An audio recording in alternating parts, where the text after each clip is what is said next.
Hello po mga kabayan, kamusta po kayo? At sana po nasa maayos po at mapayapa po kayong kalagayan. Muli po inyong lingkod si Kamanong po ay nagbabalik po muli at samahan niyo po magkomentuhan dito po sa Tambayan mga kabayan. Mag-umpisa na po tayo. Ito po, komentuhan po natin. Ito pong si Kapunan, ito pong matandang abogado. Grabe po. Talagang pati po yung naging aksidente sa trahedya po sa Zamboanga, mga kababayan, yung naging pamamaril po doon ng estudyante ay ikinakabit pa rin po sa pamilya Duterte sa dating Pangulo at dito po sa impeachment, mga kababayan. Kaya po binatikos po siya at talagang grabe. Grabe po itong mga nasa grupo ng mga buhayan di umano. Grabing manira. Ibang klase po. Kaya po nakapagsalita po at binatikos po ni Congressman Pulong Duterte. Ito pong matandang abogado na si Kapunan. Pakinggan po natin ang balita, mga kababayan, kung paano po niya banatan pati po ang dating Pangulong Duterte. Tinuligsa ni Davao City 1st District Representative Paulo Pulong Duterte ang umano'y paggamit sa trahedya sa Ateneo de Zamboanga University bilang impeachment propaganda. Kasunod ito ng pahayag ni Private Prosecutor Attorney Lorna Kapunan na naniniwalang may kontribusyon ng extrajudicial killings o EJK sa nakalipas na administrasyon at si Vice President Sara sa lumalalang kultura ng karahasan sa bansa. Ginawa ng abogado ang pahayag ng tanungin sa pinakahuling insidente ng karahasan sa paaralan. Nung nakita natin yung mga video sa grave threats, nag-hire na raw siya ng someone to kill the First Lady, the President, and the Speaker of the House. That's a culture of violence, di ba? Yung kultura ng tatay niya, yung mga extrajudicial killings, kung kaya yung tatay niya ay nasa Hague, no? Dahil sa extrajudicial killings niya, na human rights violation naman yan. Na it's a crime against humanity. Cultural violence yun. Yun na ba ang legacy ng ating mga leaders na mamanahin natin? Kasi yung mga values ng leaders natin, yun ang nakikita ng mga kabataan ngayon. Pahayag ni Representative Duterte, huwag gamitin ang malagim na trahedya para ipilit na isingit ang luma at gasgas na anti-Duterte narrative. Dagdag pa nito, ang nangyari sa Ateneo de Zamboanga University ay isang krimen na kailangang imbestigahan at panagutin ang mga responsable, hindi panibagong episode ng impeachment propaganda. Hamon din ito, ilabas kung may ebidensya at patunayan kung may kaso. Trabahoan niya ng abogado ang maglatag ng ebidensya, hindi maghanap ng bagong chismis kada may trahedya. Yan po mga kabayan, ang mga narrative nila at talagang kinakabit at pinipilit pa rin po mga kabayan at sinisiraan ng Vice President. Ibang klase, no? Kung sinasabi nilang mga biktima, mga kababayan, at kinakabit nila sa human rights, mga kababayan, at extrajudicial, tsugi. Hiyang-hiya naman tayo kay Kapunan. Kapunan, matanda na po kayo. Hindi nyo po ba nakita ang napakarami at napakalagim na tsugi? Mahigit 50 years na po. Wala po ba kayo nakitang NPA? Mga tsumugi ng mahigit 50 taon? Hindi po ba yan? Hindi po ba yan? May kakabit doon sa sinasabi nyo? Extrajudicial, tsugi. Hiyang-hiya naman tayo kay Kapunan. At matanda na po kayo. Hindi rin nyo po ba nakita yung dating pinaglalaban nyo na no more Marcos na? Dahil nga po sa dami ng tsinugi nung martial law sa panahon ng tatay ng junior. Hiyang-hiya naman tayo kay Kapunan. Kapunan, nag-uulyanin na po ba kayo? Hindi nyo po ba nakita yung history ng matandang Marcos na tinutuligsapan ninyo at pinaglalaban nyo pa? Yung mga biktima ng human rights sa panahon ng matandang Marcos? 100,000, mahigit 100,000, di umano, ang mga nabiktima sa mahigit 20 taong panunungkulan ng matandang Marcos. Wala kayong nakita? Matinong-matino yun? at yung ginawa ng mga makakaliwang grupo, matino na mahigit 50 years, mga kabataan ang kinukuhang enforcement sa mga university, matitino yon. Unbelievable.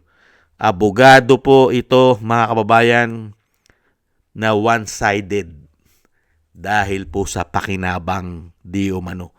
Kung saan po siya nakikinabang, kakainin niya po ang realidad. At ang katotohanan ay mawawala na po sa kanyang utak dahil po yata sa rami ng offer na bayad sa kanya. Di umano. At tama-tama po sinasabi ni Congressman Pulong, ikakabit mo yung issue doon sa Zamboanga? Mga kababayan, ikakabit mo sa extrajudicial dito? At ikakabit mo sa Vice President? Doon sa pagbabanta sa pamilya bangag ayon sa kanyang ate? At pamilya magnanakaw ayon sa ating mga kababayan? Ibang klase kakapunan. You know, ang taong bayan, majority ng taong bayan, nagustuhan ng ginawa ni dating Pangulong Duterte na paglilingkod. Kailan lang nangyari yan? At ang dating Pangulong Duterte, mga kababayan, itatama lang natin si Kapunan. Kung si dating Pangulong Duterte ay hindi nagustuhan ng majority ng mga Pilipino ang kanyang ginawa na pagbabago, napakalaking pagbabago sa ating bansa, lalong-lalo po na kontrol niya ang mga oligarkiyang nagahari sa ating bansa. Kung masamang presidente si dating Pangulo, bakit mula umpisa hanggang matapos siya, ang kanyang approval at trust rating sa mga Pilipino ay napakataas? Never naging negative. Hindi po ba? At yung sinasabi ni Kapunan, kaya daw po nasa dahid ang dating Pangulo dahil daw po sa kaso, mga kababayan, ng extrajudicial, mga kababayan, na pagtsugi. Ibang klase ka, Kapunan. Ibang klase. Kaya naman napunta doon ang dating Pangulo. Kitang-kita ng taong bayan kung paano ginawa ang pagdakip nila sa dating Pangulo. Walang due process nakita taong bayan. Kinuha sa airport, dinala sa Villamor Air Base, hindi sa korte dinala.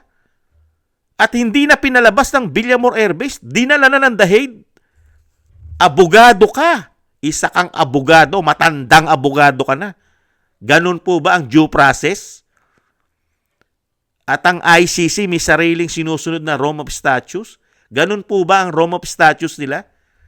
Na nagpapunction ng ating judicial? Ni walang kaso, walang hinihiring na kaso sa bansa? Ipinatapon? Tapos nung matuklasan ng mga Pilipino, meron palang pera, buwis ng taong bayan. Mga kababayan, ang pera ay binigay daw sa ICC.